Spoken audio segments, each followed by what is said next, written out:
നമസ്കാരം. കോറൽ ഗ്ലോബിലേക്ക് ഒരിക്കൽ കൂടി സ്വാഗതം. ഞാൻ നിങ്ങളുടെ ശാന്തിയുള്ള ദിനേശ്. നിലമ്പൂരിൽ ഒരു ഉപതെരഞ്ഞെടുപ്പ് നടക്കുകയാണ്.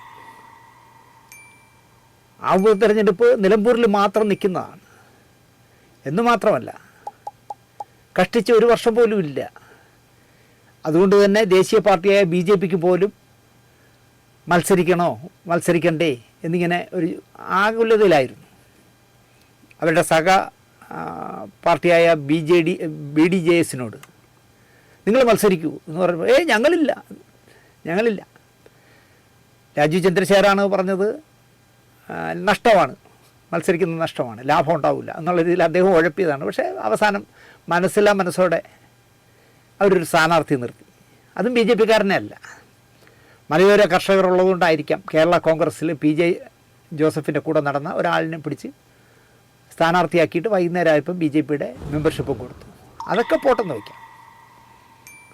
പക്ഷെ ഓരോ ദിവസം കഴിയും തോറും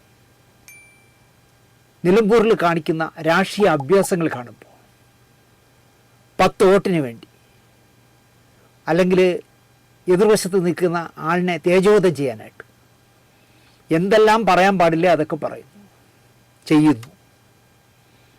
ഇപ്പോൾ എന്തോ 2 ദിവസമായിട്ട് PV അൻവർ ഒന്ന് ശാന്തതയിലാണ്.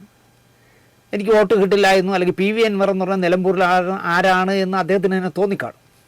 അദ്ദേഹം ഒരു എന്താ പറയുക, അല്പം ഒരു റിസർവ്ഡായി പോയിക്കൊണ്ടിരിക്കുക.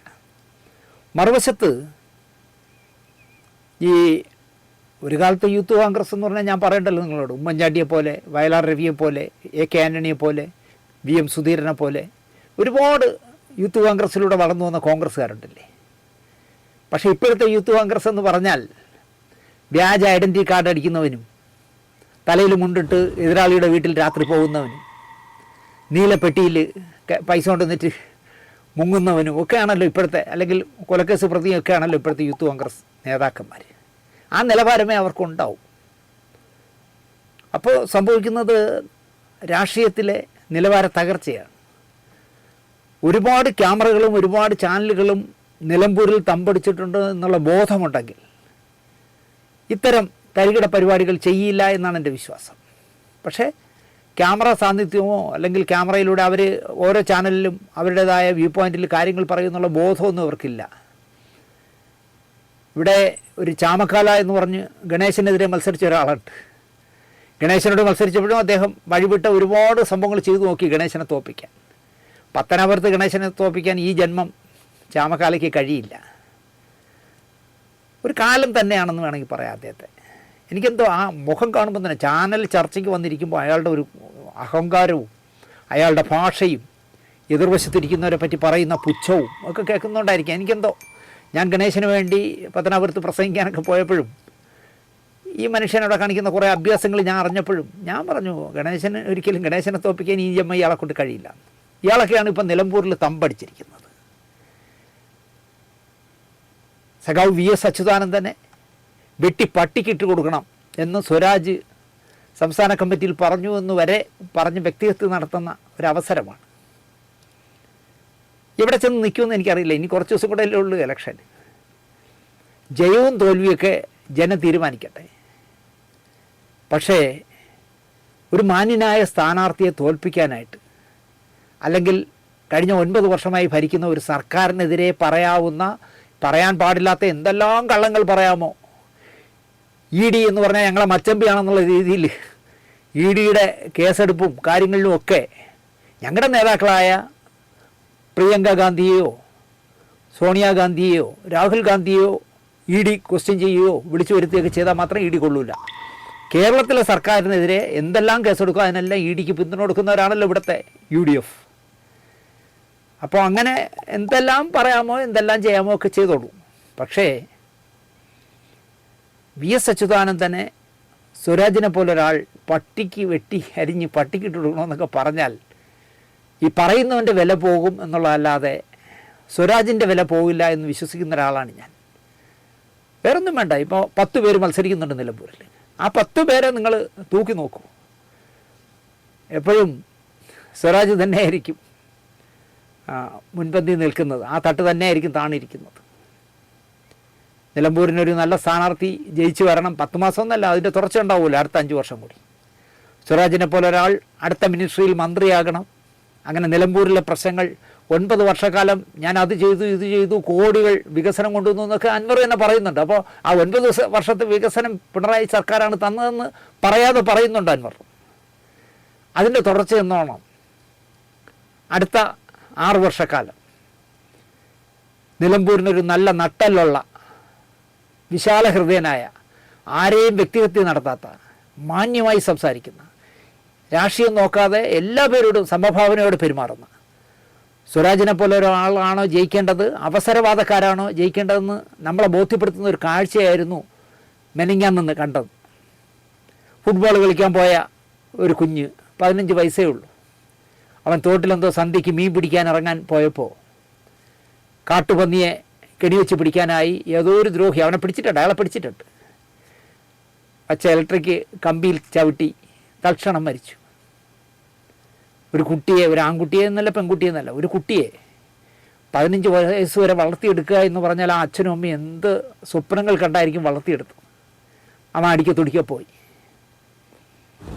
അവൻ മരിച്ചു എന്നറിയുന്നതിന് മുമ്പേ ചാമക്കാലയുടെ നേതൃത്വത്തിൽ നിലമ്പൂരിലെ ക്രമസമാധാനത്തെ എങ്ങനെയെല്ലാം തകർക്കാമോ അങ്ങനെയുള്ള ജാഥയും ബഹളവും ആടിയും പിടിയും ഒക്കെ ആയിട്ട് ചാമക്കാലയിലൊക്കെ മുഖം കാണണം. അതിൻ്റെ തലേദിവസമാണെന്ന് തോന്നുന്നു റിപ്പോർട്ടർ ചാനലിൻ്റെ റോഷി പാൽ എന്ന് പറഞ്ഞ അയാളെ അവിടെയുള്ള കുറേ യൂത്തുമാർ ചേർന്ന് തടഞ്ഞു വെച്ച് തല്ല് എന്തോ ചെയ്തു, പിടിച്ചുകൊള്ളുക, തല്ലുക, എന്തൊക്കെ ചെയ്തു.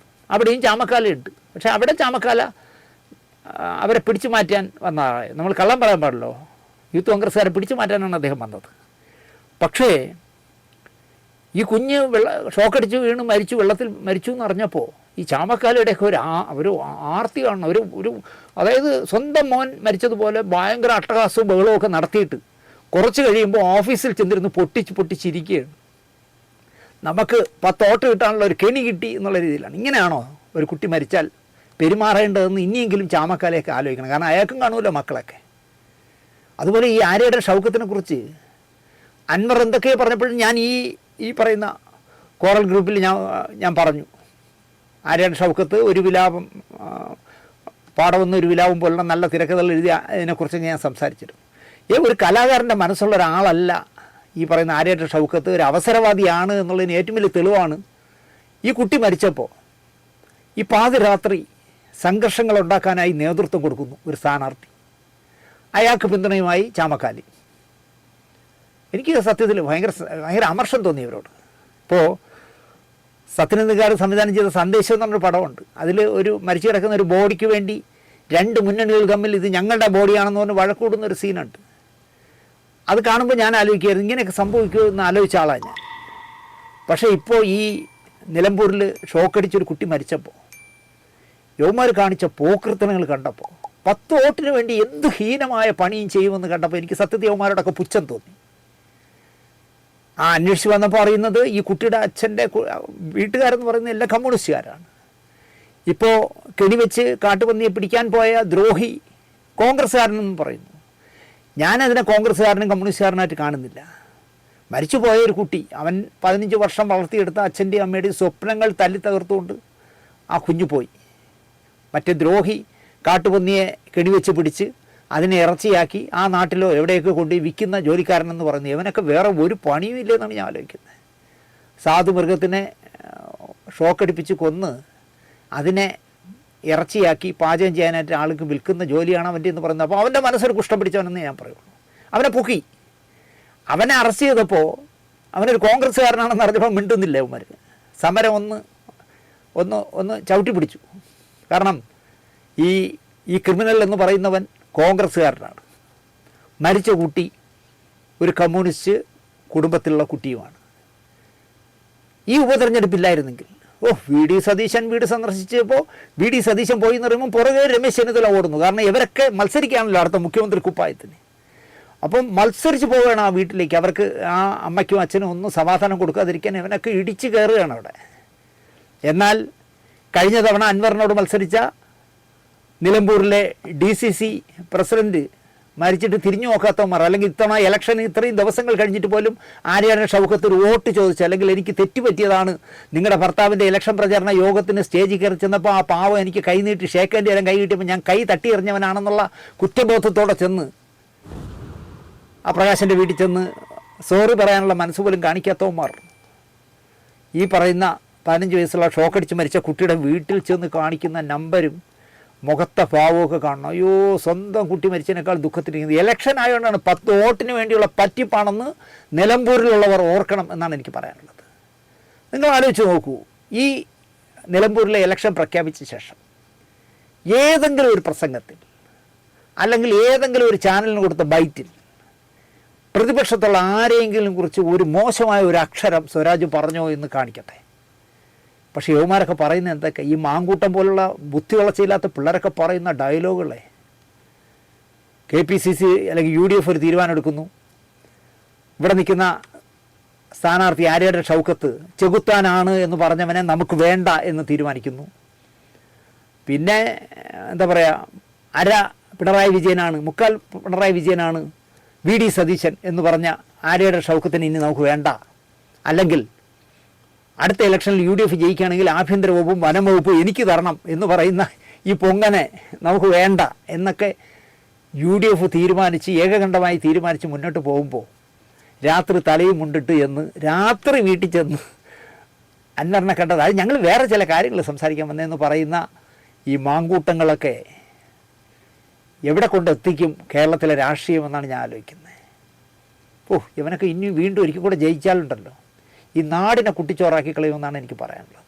എന്തായാലും 15 വർഷക്കാലം വളർത്തിയെടുത്ത ഒരു ആൺകുട്ടി, അവൻ എല്ലാ സ്വപ്നങ്ങളും തല്ലിക്കെടുത്തിക്കൊണ്ട് എന്തിനാണ് അവൻ ഫുട്ബോൾ കളിക്കാൻ പോയിട്ട് ഈ രാത്രി ഈ കാട്ടുപന്നിയൊക്കെ ശല്യം ചെയ്യുന്ന നാടെന്ന് പറയുകയും ചെയ്യുന്നു. ആനയും കടുവയും കാട്ടുപന്നിയുമൊക്കെ ഇറങ്ങുന്നു എന്ന് പറയുന്ന ആ കാട്ടിൽ, ആ റബ്ബർ തോട്ടത്തിൽ, മനുഷ്യ സഞ്ചാരമില്ലാത്ത സ്ഥലത്ത് എന്തിനാണ് ഈ മോൻ മീൻ പിടിക്കാൻ പോയതെന്നാണ് ഞാൻ ആലോചിക്കുന്നത്. അവൻ അത്രേ പറഞ്ഞിട്ടുള്ളതായിരിക്കാം വിധി.